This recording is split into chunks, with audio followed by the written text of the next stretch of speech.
Thank you so much for joining our webinar. My name is Phinney, a recruitment associate here at Teach for Kenya.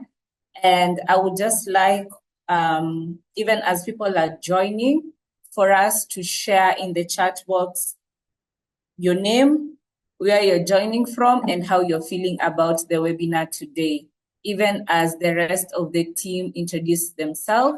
So I will hand this over to Calvin says to introduce himself, and then he can pass it over to Perpetual, and then Synthia, who will introduce the other, who will pass it to everyone to introduce themselves. Calvins? Thank you very much.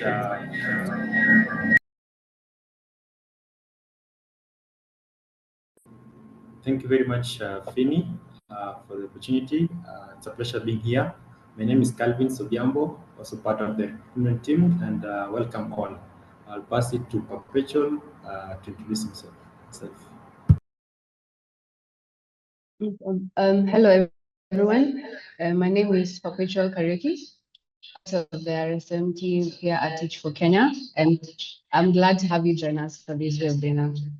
Passing it on to Synthia. Good morning, everyone. Congratulations for joining us today. We are more than happy to have you here today for you to listen to what we have to say. My name is Synthia Ouma from Teach for Kenya Recruitment Selection and Matriculation Intern. I'm so happy to be here and looking forward to hearing your thoughts and everything you have to say about the webinar. Karibu sana, feel welcomed. And I will be introducing my team, and that's the panelists for today. And they will just say hi, but they will introduce themselves later on. So I'll go ahead and pass it over to Rodgers. Hello, everyone. My name is Rodgers Kemboi, a Code 5 fellow, taking my fellowship at AEF ECD Center in Mukuru Slum. I'm amazed to see you all here. Hope we'll have an amazing conversation.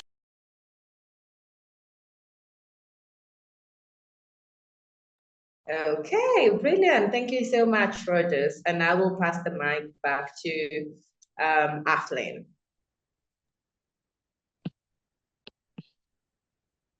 Hello, how are you? My name is Perez Aflin. I am a cohort 4 fellow placed at Mukuru Kwanjenga Primary in Mukuru Slums in Embakasi. And I'm so happy to see you guys today. I hope we'll learn something.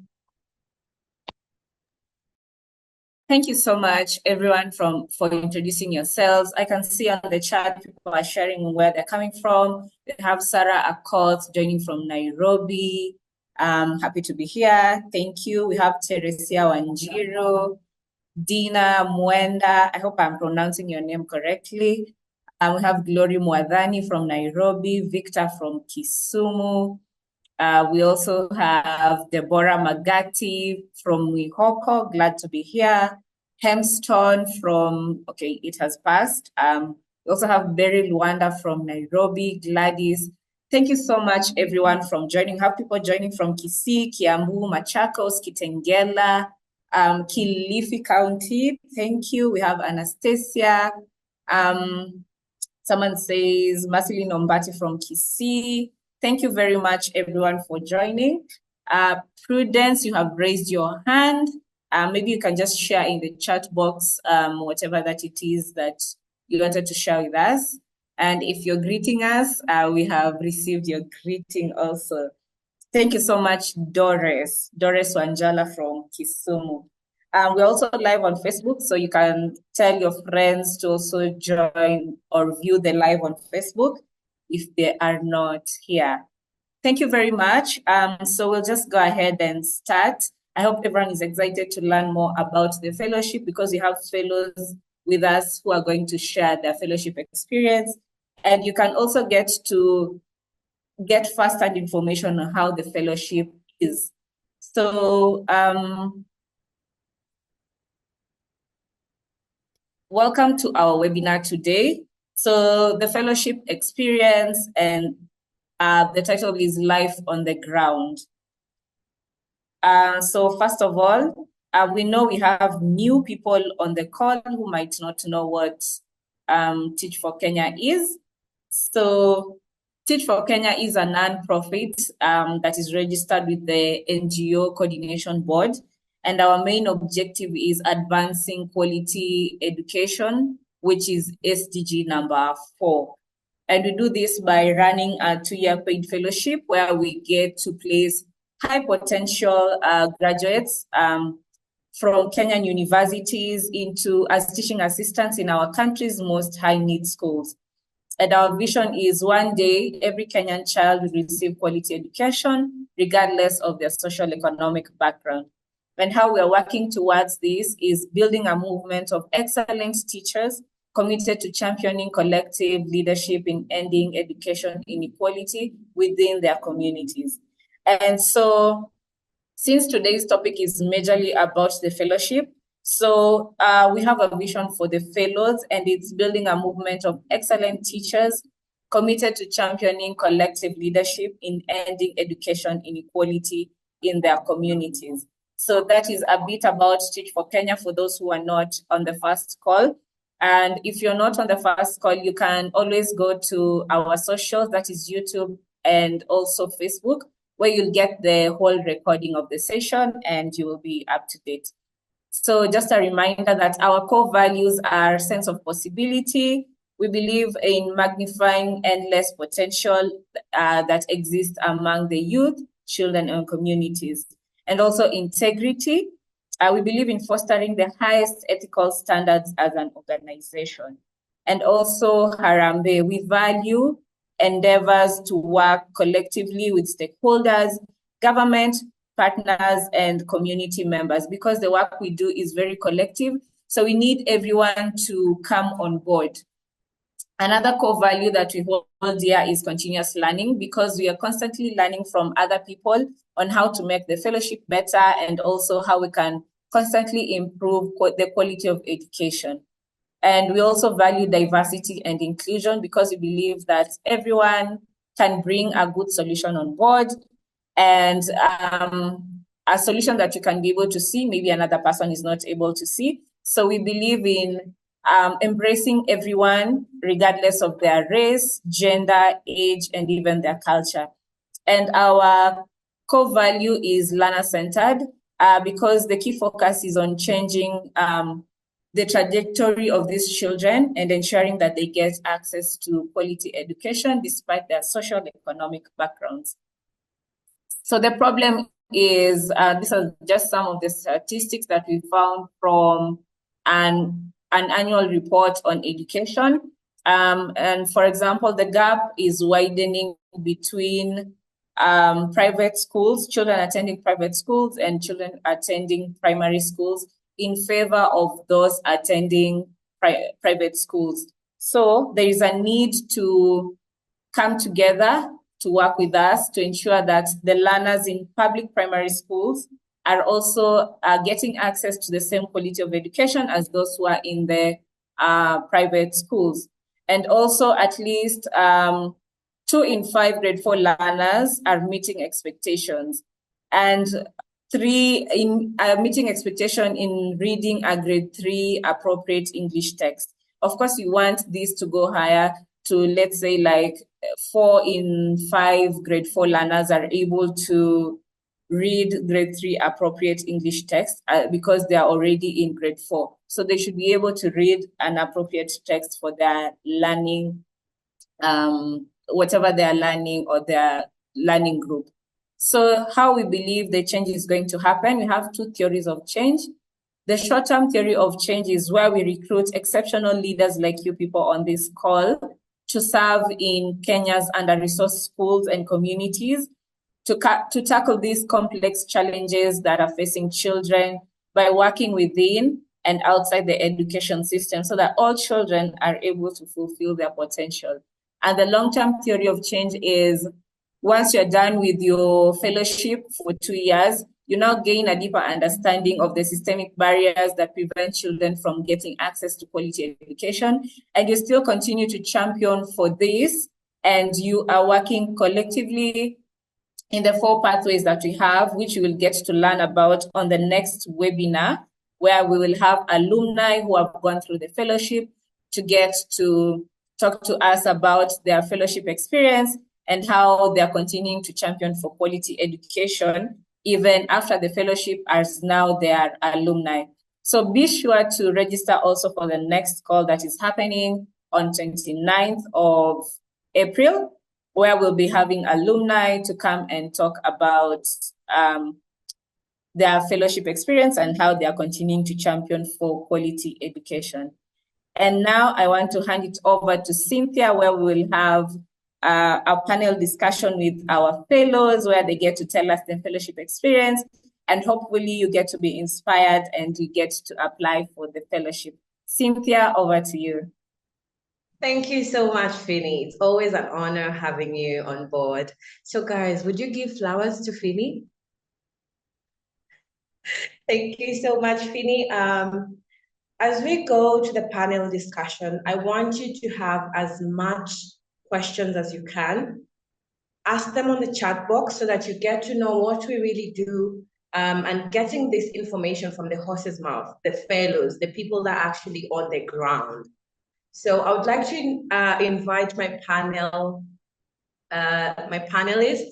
to come online on the video and say hi once again, introduce themselves, and tell us more about who they are and what they do. So I will pass it over to Aflin. Aflin, go ahead. Take the spotlight.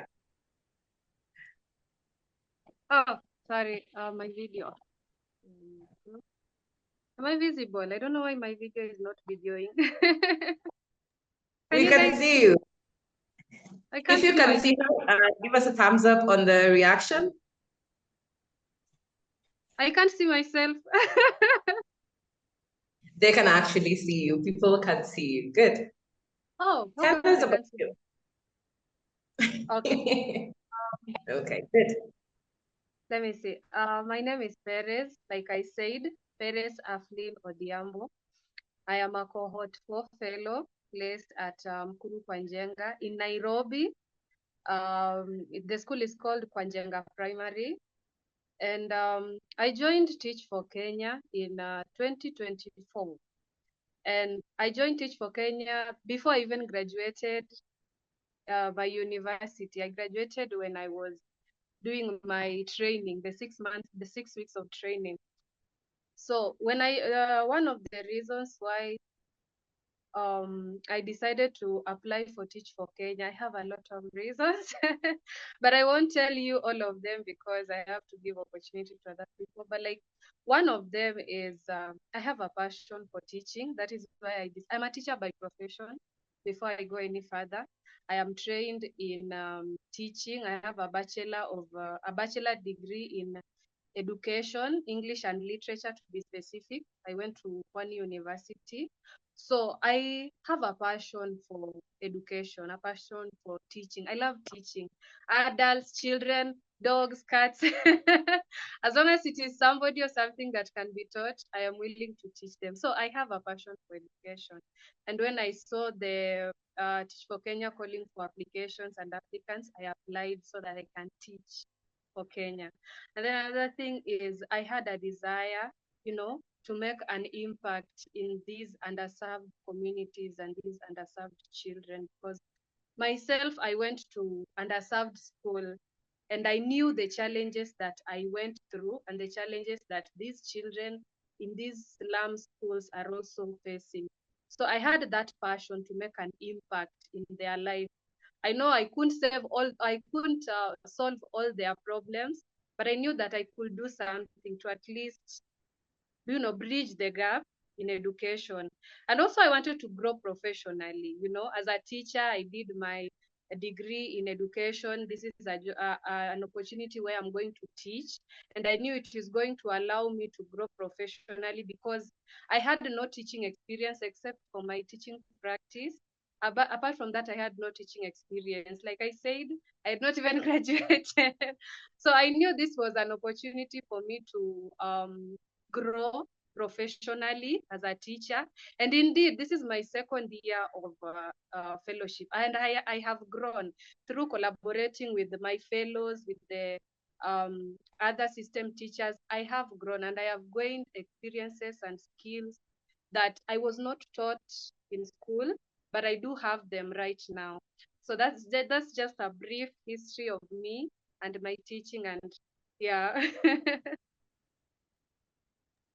A round of applause for Perez. Thank you so much for that amazing story. It's the passion, as she said it. It's the passion that we look for here at Teach for Kenya.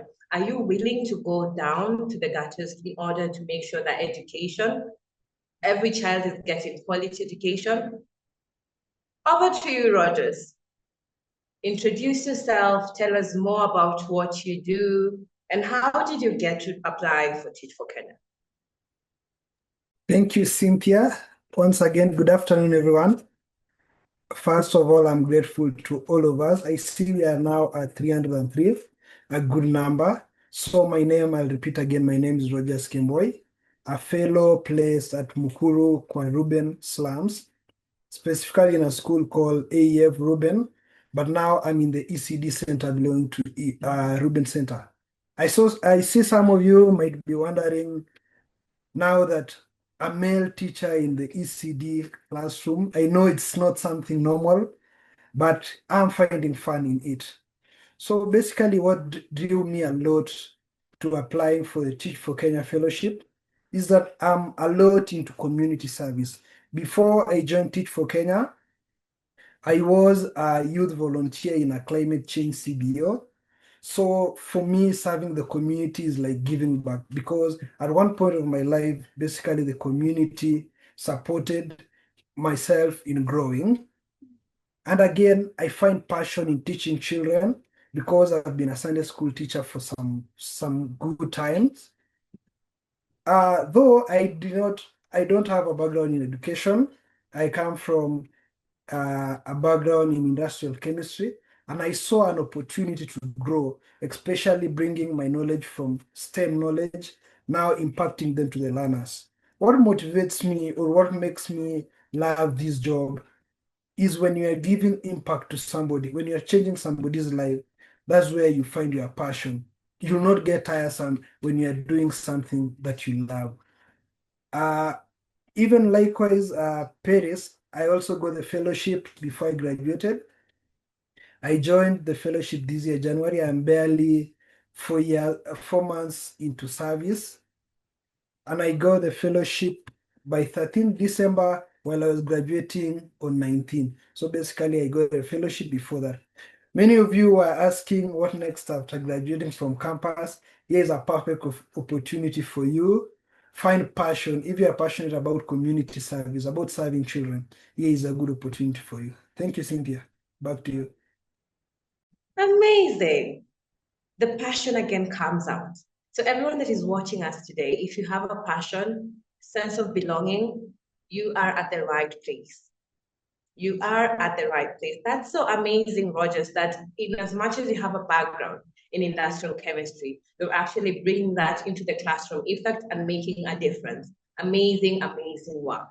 So I would also like to pose this question back to you, my panelists, is what does your day-to-day look like in the fellowship? Tell us what you do, like give us a brief history of what your day-to-day looks like, and what is this that motivates you to wake up every day and go to the schools where you're placed to actually make a difference. Over to you, Rodgers. Thank you once again, Cynthia, for this opportunity. Let me first describe a clear picture to you of how my day looks like at AEF ECD Center. My day usually starts at around 7:30, where we come and welcome children.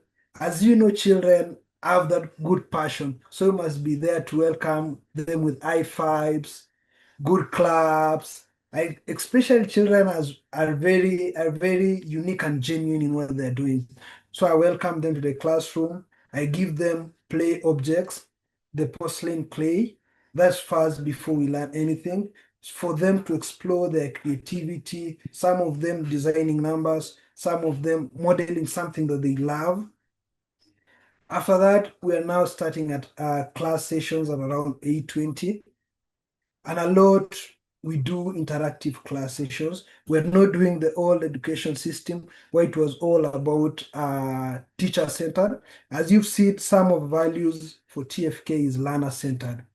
So our lessons are usually learner-centered, and we do try most of the time to do inclusion of technology. So most of our storybooks are in soft copy format, and usually display those stories to children using tablets. Then we are now at a break time for children to take porridge and time for them to play. This is now my interesting part of time because this is where I get to get that personal attachment with them, to get a personal understanding.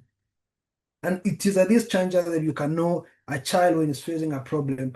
And one good thing about children when they're facing a problem and they entrust you, they of course open up to you with what it is bothering them. So I utilize this time a lot to ensure that I get much information of what is making these children not achieve one, two, three, in regardless of the education, regardless of their personal growth. Now, as we proceed to around lunch hour, that's now the time that I've set aside as a person to ensure that reinforcement of concept. As we all know, some of us, we get those who take, we call them time takers. This is now their special time to be able to reinforce the concept that was taught in class, but they did not acquire them well. That's now time around lunch hour. Then we proceed to lunchtime.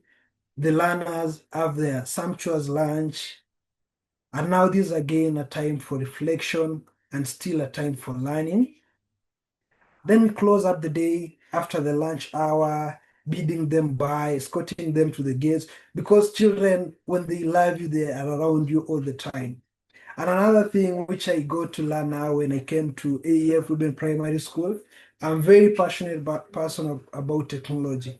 So I wait until 4 p.m. during games time for the older kids. We are co-running a code club with an alumni for Teach of Kenya. We call it Ruben Labs. So at that time is now time where I train those older learners in technological tools. And that's how basically my day ends. Education or teaching now in the underserved areas, it is sweet, but it's a demanding job. Thank you, Cynthia. Amazing, amazing insight. You've taken us through your day, and I would like to also be you because you have a very systemic plan of what you do, a very good example of what teachers are, correct? So I know that we want to know more about what do you do or what motivates you to actually wake up every day and go to the schools where you place and serve there. Athlete, would you tell us what motivates you as a fellow to actually wake up every day and go to school? Thank you for this opportunity once again. I hope you can see me because I can't see myself. Okay. We can't hear you, but we can hear you. Okay. So one of the things that motivates me to wake up every day to go to Mkuru kwa Njenga is my why, you know.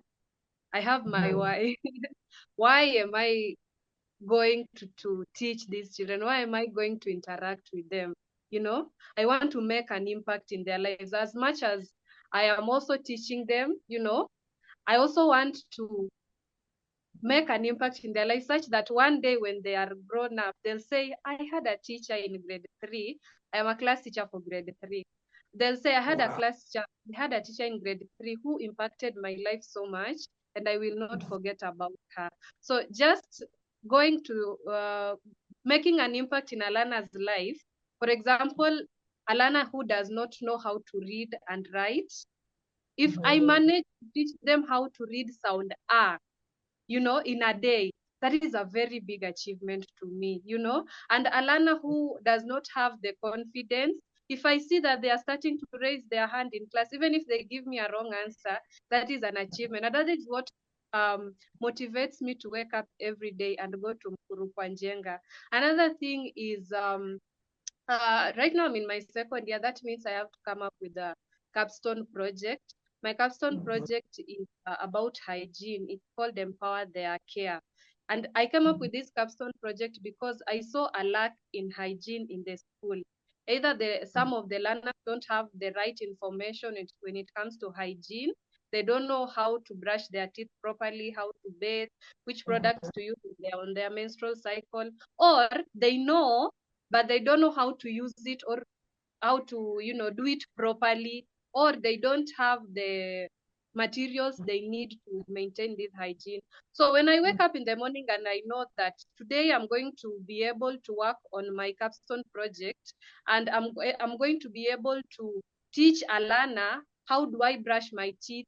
What do I use to brush my teeth? How can I use a pad? And I am able to know that I can collaborate with Huru Kenya. Huru Kenya are one of the organizations I collaborate with.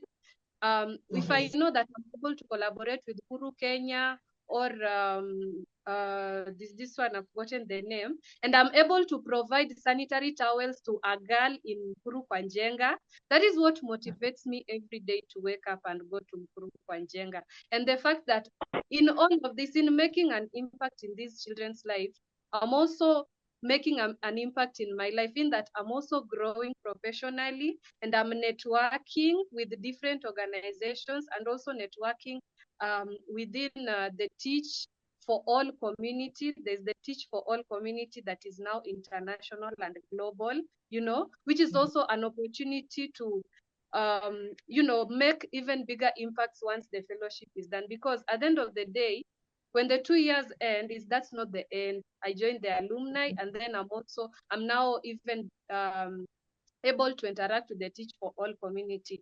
So the fact that I'm able to also interact with the teachers in Nigeria, in America, that's a very big opportunity for me. So those are just a few of the things that motivates me, to wake up every day and go to these schools despite the challenges, because it's also not easy. You're working in an underserved community in the slums. It's not easy. But you don't focus on the challenges. You focus on the smiles that you will see on those children's faces. When you teach them and they grow that curiosity to even know more, when you have had a successful lesson, and you can see when there's this part called recap of the lesson. When you're recapping the lesson and you can see, actually, these learners have understood what I've taught them. So those are some of the few things that make me very motivated and happy to wake up every day and go to Mkuru Kwanjenga. Amazing, amazing, amazing. Guys, I want us to flower our panelists with flowers on the chat box. Show us a reaction of how you feel so far so good. How do you envision yourself if you're given a chance to be a fellow? What is the change that you want to bring? Because if you've had what our panelists are saying, they want to be change makers. They're looking at themselves as leaders, not just fellows. So I would say that they will create a very systemic change, in the sense that education is going to get the quality it deserves because of good people like Perez and Rodgers. Amazing, amazing time. I will take this moment to take 2 questions from the chat box directed to the panelists. 2 questions. I will take this over to Phinney. Phinney, any 2 questions in the chat box that we would like to ask our panelists today?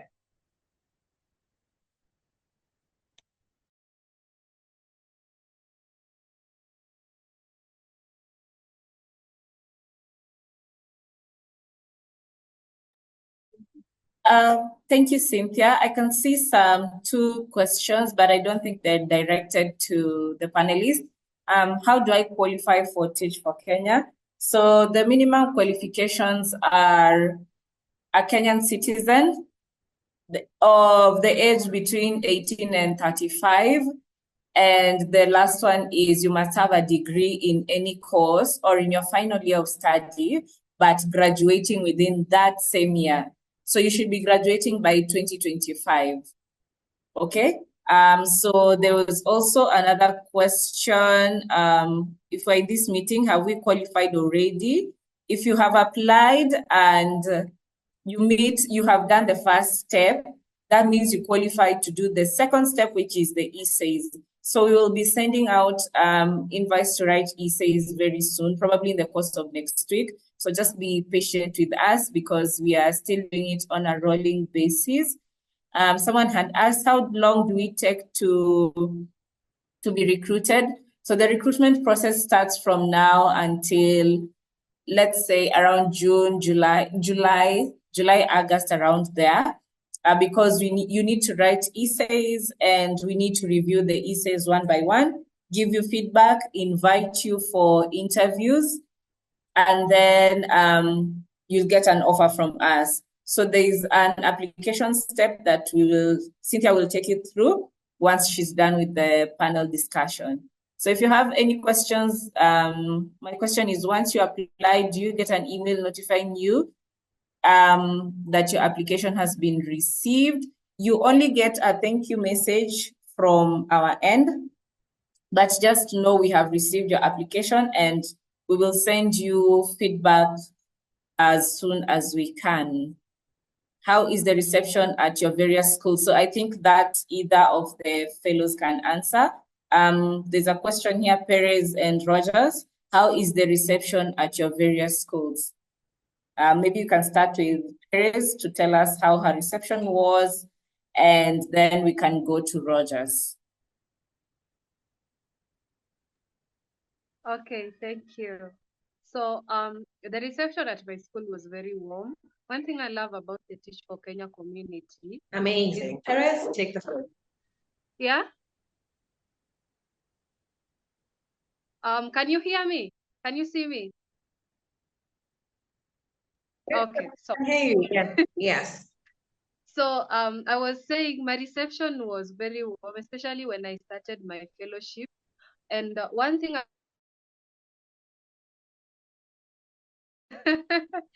they are so kind, like from the fellows that I found there, the cohort threes, they are so kind to you and they're so ready to help you.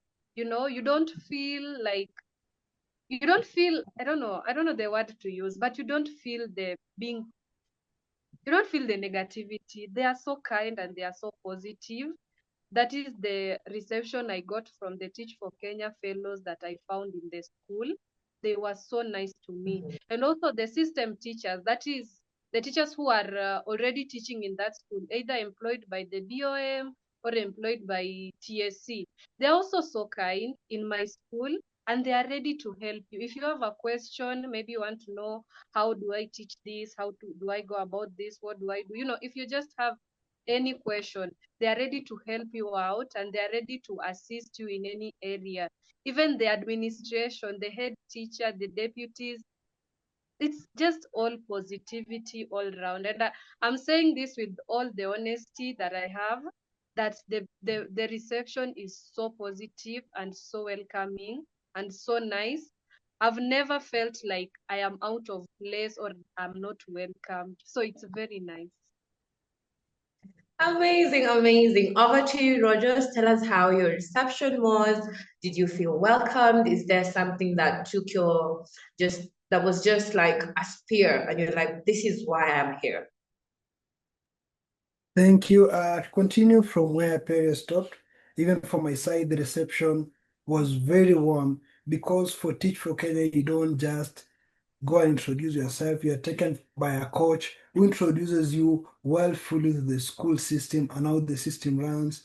The teachers over here, the AEF Ruben, gave me the all reception that I needed because transferring now from the lab, because I'm from the industrial chemistry part, they were able to take me and to be able to integrate me now to the system, now to those questions, how do we deal with the learners?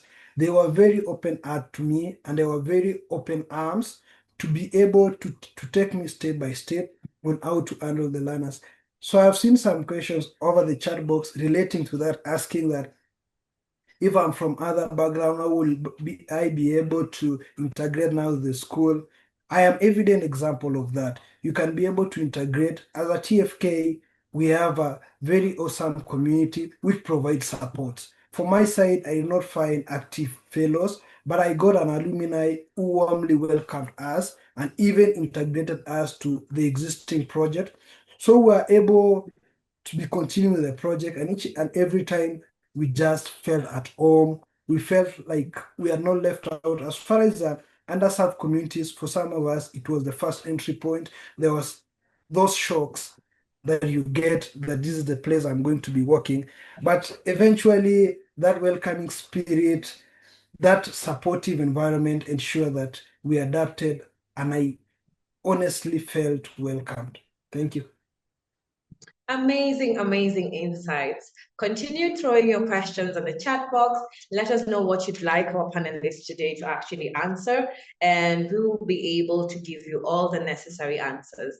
Phinney, I can see you there. Do you have more questions in the chat box that you'd like to address? Go ahead. Yeah, thank you, Synthia. So I have seen a question here asking, what about Garissa and Turkana? So currently we work in 3 counties, Nairobi, Kisumu, and Machakos, but we're expanding to Wajir next year. So like I said in the first session, we are majorly donor funded, but we will hope to expand to other counties in the near future and hopefully the whole of Kenya in the near future. So thank you for that question. How many do you want to recruit this year? We want to recruit 125 fellows to support in those 4 regions that I have mentioned. You can keep your questions coming. Someone is asking, what are some of the example of essay questions? And that one, you'll be able to get it once you are qualified, so that you get the questions direct on your emails. So be sure to be checking your emails. What other centers do you work with within Nairobi? We have partner schools in Mukuru kwa Ruben, Mukuru kwa Njenga, Kasarani, Kayole, just to mention a few. But we have partner schools in those areas. Is TFK a full-time job or can I work part-time? Christine, this is a full-time opportunity. So it's full-time Monday to Friday for 2 years. After qualification, can you choose, sorry, that question has passed. Just a minute. Can you talk about remuneration? Yes, we definitely pay our fellows. We pay them a stipend every month. We give them a stipend of 30,000 per month. So it's not for free.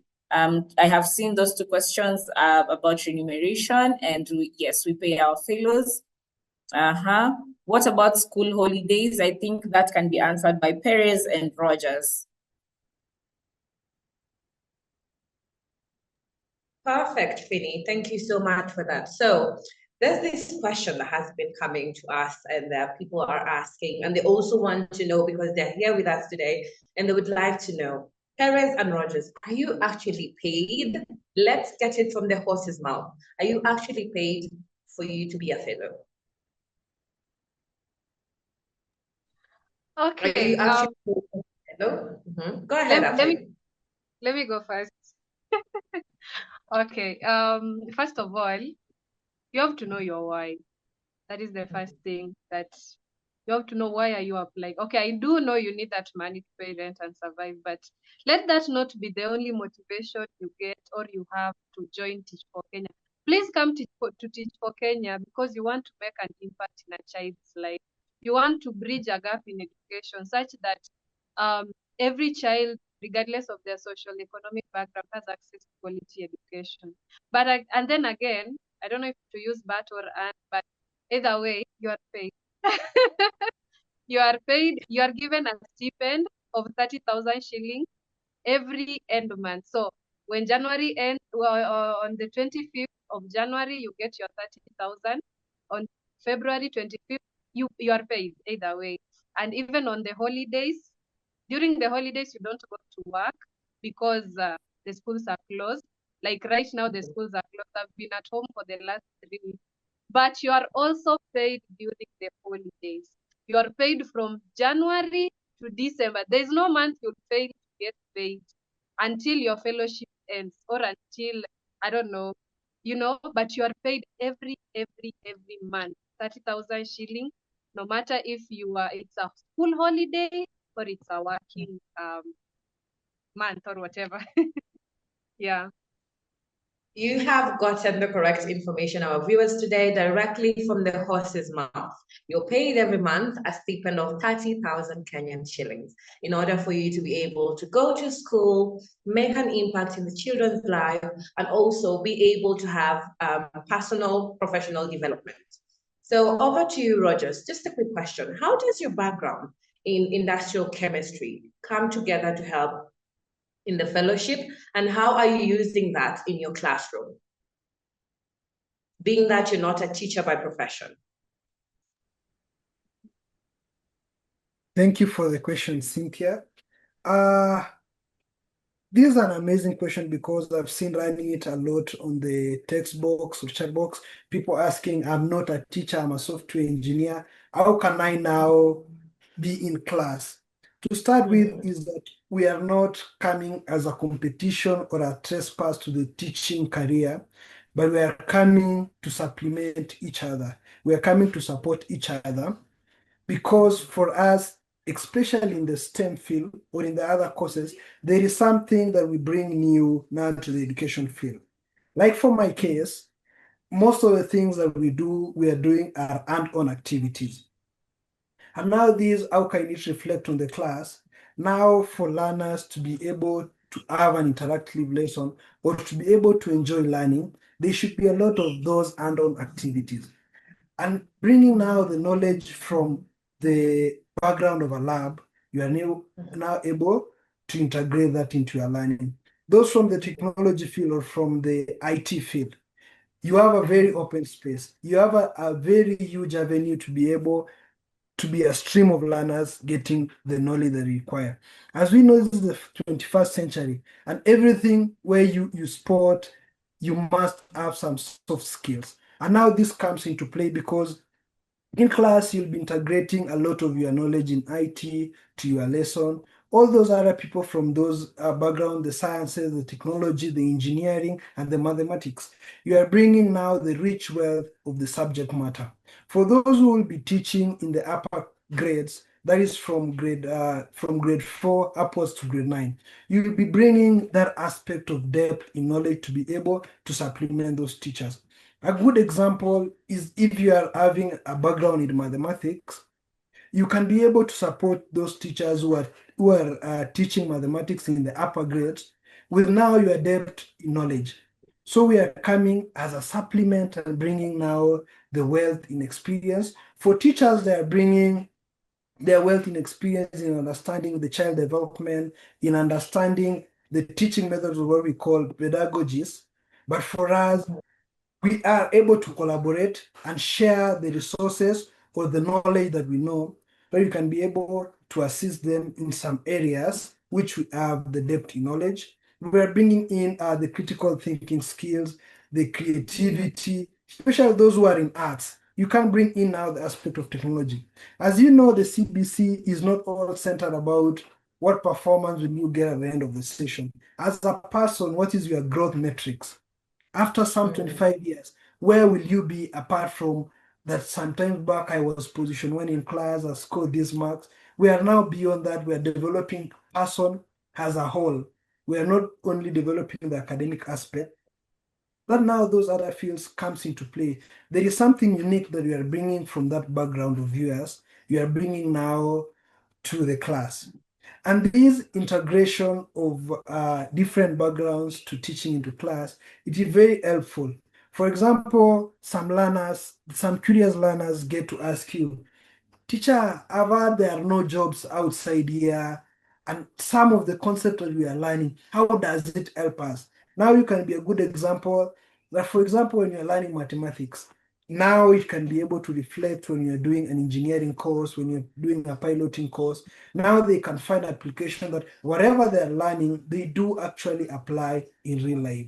So let's come all together and let's reshape the educational reforms of Kenya. Thank you, Synthia. Amazing, amazing, Rodgers. So what I'm getting from you is that these other courses are actually supplementing what the teachers are doing. They're not coming as a source of trying to deplete them or trying to get their jobs. But what you're doing is that you're trying to incorporate what you learn in different courses and how it can marry together with what the teachers are doing in the education system. Just to throw this question over to Perez. Perez, how do you feel the connection is between what Rodgers is saying and you as someone who has gone through the system? You have gone through the system and you're also a teacher by profession. Do you feel like the sense of collaboration is important?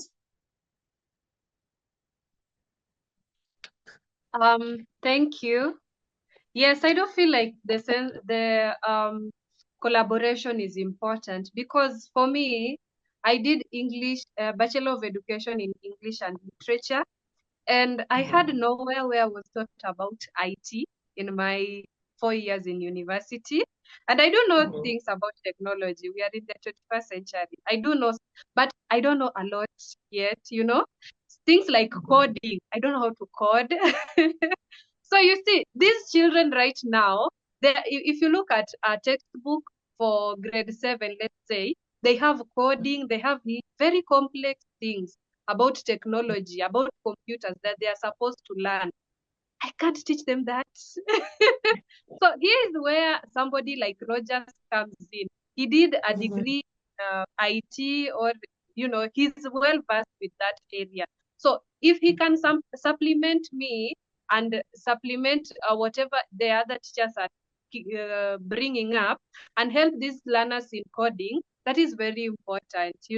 I have there are fellows, like I have a friend of mine who did astrology and astrophysics. When this person majored mainly on physics in campus. So she has a lot of information that she can supplement, and help with in the classroom, things like practicals when it comes to biology, when it comes to, I feel like we do need that collaboration with other fields in Teach for Kenya. We do need it, and also with my background in education, it has also working with Teach for Kenya. My background in education had already exposed me to such some things like lesson planning, curriculum development. I have that foundation, and having learner-centered instructional methods. I already had that foundation because of what I did, because of the course I did. So my background in education allows me to, I already have that exposure, so it's easier for me. But I still need these people who did medicine, who did all those courses. So collaboration is very important. You've had it from the horse's mouth. Collaboration is everything. When we come together, we actually don't just build a house, we build a village whereby we can take care of our children. As it always say that the children are for the village. So we all have to come together in order to reimagine education and make it as quality and give it the quality that it deserves. I'll give it over to Phinney to read the questions of the chat box. Thank you, Synthia. We have a few questions coming in about TSC and people being in school. So we have an MOU with the TSC and also Ministry of Education. So they are aware about our program and what we are doing, and that some of our fellows are coming from different educational backgrounds, academic backgrounds, I mean. Someone is asking, there was an application about 7 fellows that is different from this one. That was for volunteers and it has already been closed. So the link that is being shared by Calvin says is for applications for the 2026-2027 fellowship. And if you have already applied, that is, you have done the first stage of eligibility, there is no need to do another one. Just be patient and wait for our feedback once we review the applications. There was another question on if it's open to only teachers and those who have done social sciences, what about them? It's open to everyone who has a degree in any course. So it's not only limited to social sciences or these STEM courses or education. It's open to everyone who has a degree course. There is another question on, do you get a certificate after completion? Yes, you give you a certificate after you have completed your 2 years of the fellowship. The other one is, do we teach in secondary schools? At the moment, we only place our fellows in ECD and primary, that is between grade 1 to 4.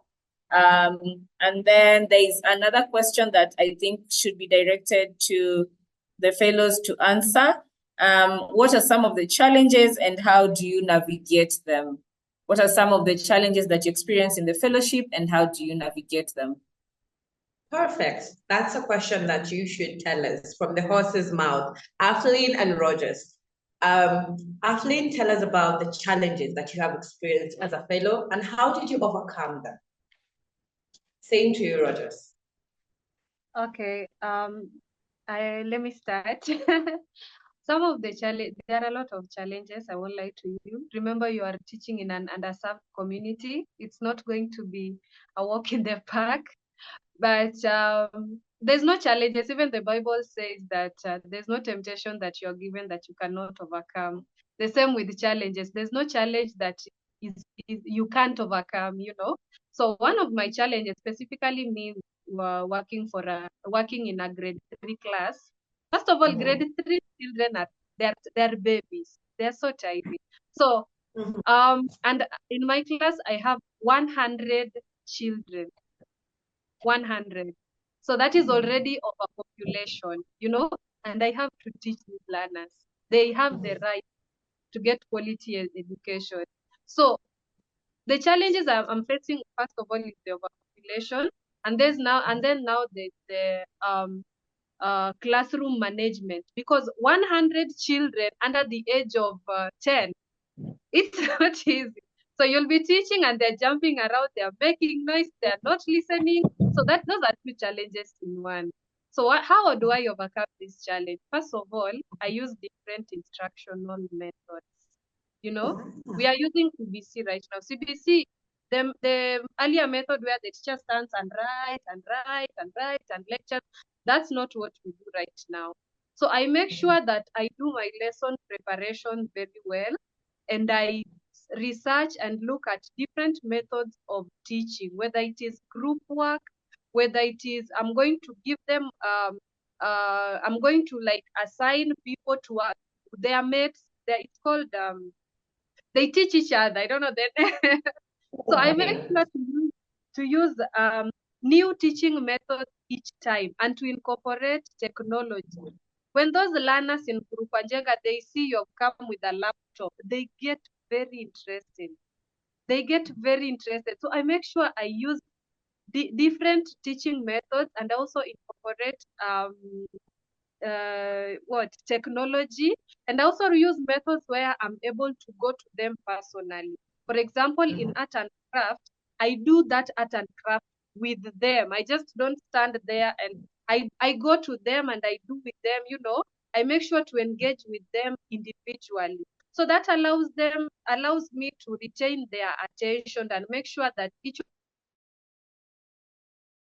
one of them is actually paying attention and getting something out of the lesson, you know, and also allows me to have that individual based learning and to cater to each individual individual learners needs. Yeah, so let me just say one of them which I faced in, yeah. Let me give it to Rodgers now. Thank you, Perez. Rodgers, Thank you, Perez, for drawing that clear picture about the overpopulation in these underserved areas. For me, I'll talk about a challenge which is usually in the initial phases. Then I'll talk about a challenge which will persist all throughout maybe the fellowship period. The first challenge, which personally I encountered in the few weeks of fellowship, is now trying to get into the system. As you all know, getting into a new place for the first time is usually uncomfortable. And the only way to go around it is being be having good communication skills. Be somebody who is able to ask when there is a problem. Not everybody knows everything that is happening. And for challenges, there is a quote that I love a lot, which says, "Fortitude vincimus," to mean those who endure, they must conquer.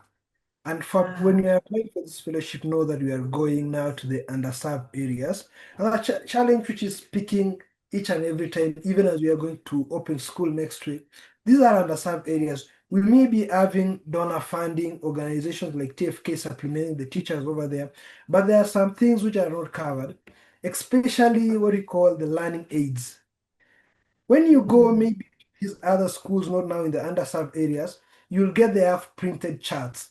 They have good play objects. As for me, who is teaching a PP2 class, having learners around 60 in a class, those learners in PP2, they are not meant to be reading a lot of things. So a lot of their knowledge surrounds around play, around visual reading pictures around the walls. So the class should be beautiful with pictures, and those things there is nobody who will provide for you, especially those schools. There is no money for buying charts, there is no money for buying play objects. So the shortest route to be able to evade this problem or to able to solve. Initially, when I entered the fellowship, I didn't know that I would be able to draw anything. I didn't know that I'm an artist, maybe hidden talent. But now, when this challenge arises, is now that I got an opportunity that I have to design those drawings, maybe for fruits, for meals that we eat at home, children washing their hands, all those things you must do because there is nobody who will do it for you. You are the one controlling the class, so you must do each and everything. And again, you cannot leave that alone because I have no resources, so my learners will be disadvantaged. You have to be able to think out of the box, or we say nowadays, think without the box. So for the learning aids, I usually take the bottle tops, the normal bottle tops. You stick some numbers on top of them. You apply some good colors which children loves. Use of cartons. Cartons, by the way, can be used to design some good displays, and we use crayons to color them. So at the end of the day, you'll be having a very beautiful class, and those resources are just available. You can tell your learners tomorrow, collect the soda straws, collect the bottle tops, collect the bottle themselves, collect the cartons. And then now you bring now the aspect of collaboration when you're doing the implementation of those projects, drawing, sticking those cartons on the papers. You can be able to grow those skills. So that's, I think, a challenge which I feel it is very evident, especially when you are doing the preschool, because those learners learn a lot from visual, what they see, what they touch.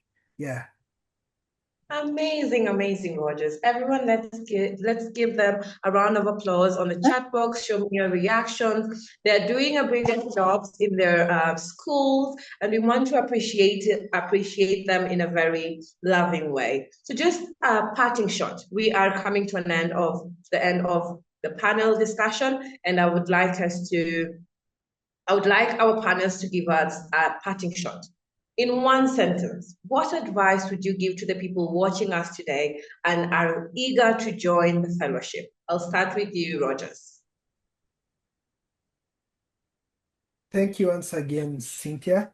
It's been a nice conversation, and I hope it could continue, but because of time constraint, we have to proceed the next phase. For me, what I will add, those who are applying, the recent graduates, the finals in their 4 years, I know they're done with exams or almost done.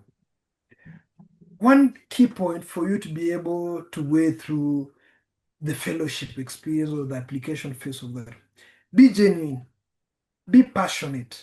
Ensure, as parents had said earlier, know your why. Don't go there with motivation of money first. Know that you are going to serve kids. You are going to serve learners in underserved areas. So in your mind, be very genuine, be very authentic. Draft your story. Allow the recruitment team see where your leadership evolve.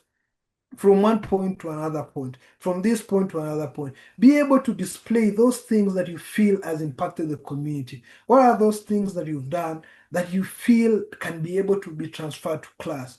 How can you be a different person? We call differentiating aspect. In a room of 100 people, what can you do which stands out of the crowd? Are you be able to instill some sense of confidence in learners? That can be your standing point. Are you able to implement new learning strategies to learning?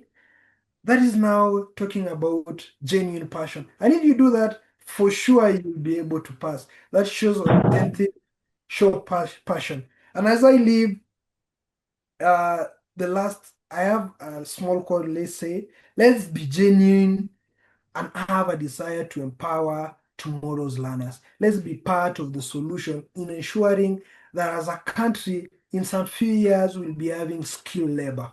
It is you now to become part of the solution. Thank you very much, everybody. Wishing you all the best. Amazing, amazing, Rodgers. Can we get some reactions for Rodgers? Because that was an amazing parting shot. Servanthood, and that is what he's stressing. Be a servant before anything. Over to you, Athlete. Thank you. My advice to you who are applying right now is come with an open mindset. Be open-minded, be ready for anything. Come with a growth mindset. Come with a mindset that is ready to receive feedback. Remember, most of you are just coming out of school. So you will be corrected and you will be given feedback on a lot of areas. Be open-minded. Be open to receive criticism and feedback because that is how we grow. Have a growth mentality. And also be resilient and adaptive. Be ready to adapt. You know, you're going to a school in Murukwanjenga, in Kawangware. Those are underserved areas. The infrastructure is bad. The school, maybe it's a Mabati structure, or there are not a lot of, resources. So be resilient and be adaptive. If you don't have something to, printing materials to print maybe a picture or something, can you draw? Can you do something? Can you make something out of, just be very resilient and adaptive. Be ready for anything, be ready for anything. And also, just like Rodgers has said, know your why. Don't be motivated with money. Money is important. I do agree. Money is good, but know your why. Don't let money be the only motivation that you're joining for Kenya. And also have a growth mindset. And I saw a question that has been asked so many times in the chat. They're asking, is it just 2 years? Yes, it's just 2 years. But let me tell you, the things you'll get within that 2 years are very, for example, there's a cohort 3, she's called Liz. Liz did a project on menstrual hygiene. Right now, what is earning her money and something that is also even taking her out of Kenya to other countries is the project that she did in Teach for Kenya, So it is all about, yes, it is 2 years and after 2 years it's ending, but the connections, the impact you've made within those 2 years would be enough for you to take you even higher than, I don't know, something you would have done for 10 years and more. So be very positive, be open to feedback, be open to growing, and I wish you all the best. This job, honestly, it's the best. And also, one thing about Teach for Kenya, they care about your mental health. In fact, at 2, I have a therapy session with a therapist provided by Teach for Kenya. Therapy out here is expensive. But because of Teach for Kenya, I have access to free therapy. I've never paid even 10 shillings. So Teach for Kenya has a lot of benefits. You get to be an alumni. You get to interact with alumni in other countries. What maybe out of the goodness and your luck and how the relationship you have with your God, maybe you can be lucky enough to go work in another country because of Teach for Kenya. I don't know. Just Teach for Kenya is the best. Please apply. Thank you. Thank you so much, Aflin. And that's actually true because In Teach for Kenya, we value networking, and being that we are part of a global network, you get to network with people from all the way from the US, all the way from the UK. So there is a lot of growth here at Teach for Kenya. That was an amazing session we had there with our panelists today. I hope you're going home with something and a motivation to actually share in your social. Tell people about Teach for Kenya, what we do, join us. Share our applications with your friends, family, and anyone that is interested to actually make a change in our nation today. It has been nice and amazing having you here today. I will give the mic over to Phinney for her to take us through the next session. Thank you so much, everyone, and do have a lovely time. Thank you so much, Synthia. There are a few questions that were coming in that I need to address. So there is one on what happens to accommodation after placement. So when you're writing your essay, you get to choose the region you want to be placed in. So if you choose to be placed in Kisumu, you do your interviews in Kisumu and you'll be placed in one of the partner schools there. Same to Nairobi, Kisumu, and same to Nairobi and Machakos. So another one was on, do we have diploma applicants? Unfortunately, at the moment, you only take degree applicants. But in the near future, we might consider the people who have done their diplomas. Do you offer training before commencement? Yes, there's a compulsory 6 weeks training that everyone must attend, whether you are a teacher by profession or whether you have done any other course. So there's definitely a training before you are placed in the school. Someone was asking, I already applied, but yet to pick my degree certificate. Should I reapply once I get it? There's no need to reapply once you get your degree certificate, but just be in the process of procuring it, because once you're picked, it's a compulsory requirement that you produce your degree certificate. Another one is, do you only work in public schools? No, we have a few private schools that we work with, but in the areas where we are placing our fellows, like Kayole, and also Mukuru kwa Njenga, Mukuru kwa Ruben. We have some private schools that are called AppBet. So those are the schools we work with alongside public primary schools. Do we collaborate with special schools? Yes, we have some special schools like Machakos School of the Deaf, where we place our fellows to support there.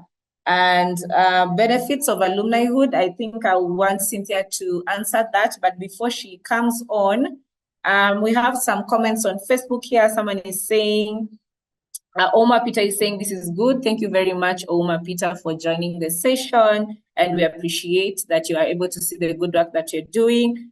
Brenda is asking, so are you given lesson timetables like that of the other teachers? Yes, you will be working as a teacher leader in that community.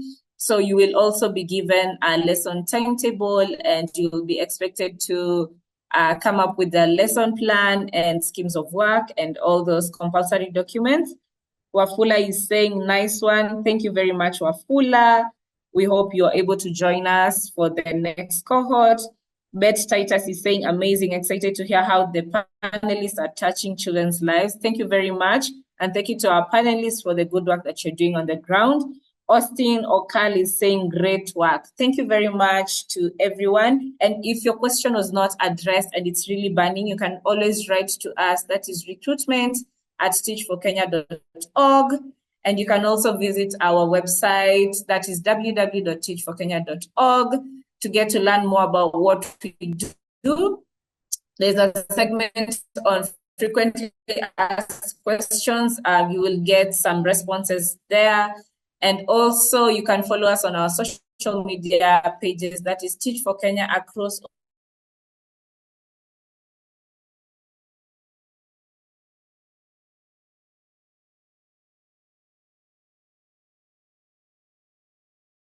all platforms.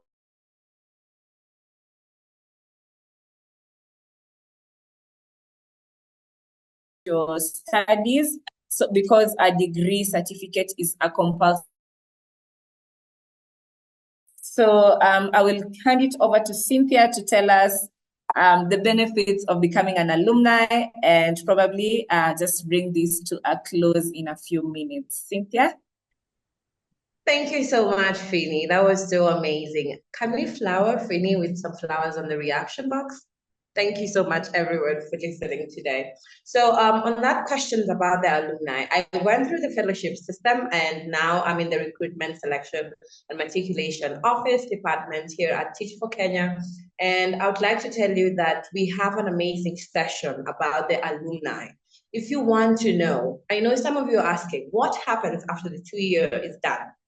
We do not abandon you, or we do not just say, okay, bye, thank you for your 2 years of serving us. What we do is actually we embrace you and help you to grow in our different pathways.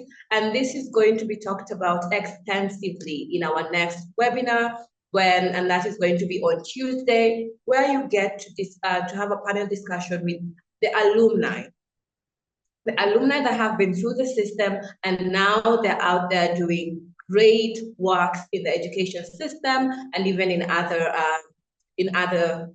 organizations, and they're doing great work. So you get to know everything about the alumni, what they do, everything about the alumni process and how you get to transition. That is going to be discussed in our next webinar. Stay tuned for that, because as you join the fellowship, you have to know what next after the 2 year fellowship. So I will be taking you through how to apply. How do you apply for the fellowship? I know most of you are asking, oh, now that I've known everything about Teach for Kenya, how do I get to apply now? So how to apply for the fellowship? Step 1, visit our website, and that is www.teachforkenya.org, and fill in the application form. If you meet the eligible criteria, we go straight ahead to the second step, where you'll be invited to write the essays. And after writing the essays, you will have to do the step 3, which is do a half-day interview, which you'll be invited in our assessment centers. You will receive a letter inviting you to accept our fellowship offer, and you'll be joining us, Teach for Kenya Fellow. So that was an amazing time we had with you today. I hope you're going home with something, and I hope you're getting the interest and the motivation to join Teach for Kenya, and you're coming in with a lot of resilience, a lot of creativity, a lot of how you'd want education to be, how you are coming up, how you are able to make education quality, to give the learners we have in Kenya quality education. I hope you've gotten all the insights from our panelists today. It has been an amazing, amazing time having you on board, and I hope you're sharing this live with everyone, and also sharing the application process with everyone. Share the link, encourage your friends, your peers to apply for the fellowship so that they can come on board and be change makers in future. It has been an amazing time having you all on board. I have been your host today, Synthia Ouma, from the Recruitment, Selection and Matriculation Department here at Teach for Kenya. We say asante, asante sana, and karibu for joining us. I'll give it over for Phinney to close for us, and see you on the next webinar. Thank you so much, Synthia. Can we also give flowers to Synthia? She has just been giving me flowers the other day, today. Let's appreciate Synthia for the good work that she has done with the webinar, and also the presentation, and also the fellows. We say thank you so much. So the next webinar is going to be on 29th, same time, same place. You will get the link on our socials, so be sure to follow us on our social media. That is Teach for Kenya across all platforms. And also we have shared a feedback form. We would like to know how the webinar has been for you, what we can improve on next, what you would like to know. Please put it in the form so that we are able to address those questions. Thank you very much for all the flowers that are coming in. Indeed, very educative. Thank you, Teach for Kenya. Thank you also for creating time and joining this platform. Also share the information with your family and friends so that they also get to apply and become part of the change. And we will appreciate working with you. Thank you so much for all the ululations that are happening in the comment section. Thank you very much. Please register for the next webinar that is going to happen on 29th. So the next webinar is about alumnihood. Many of you are asking, so what next after the 2 years? So I'm done with the fellowship. I have done my fellowship for 2 years. What's next? Please join that session so that you're able to know what happens once you become an alumni. There was a comment here on Facebook. Someone was saying, Jewel is saying, amazing, please expand to the coast. We'll expand to the coast very soon and also to the whole country, and we'll be able to impact all the children in the country. Thank you very much, and we'd like to bring this to a close right now. Thank you for joining. Say hi to your family and friends, and we hope to see you on the next one. Asanteni and kwaheri from us.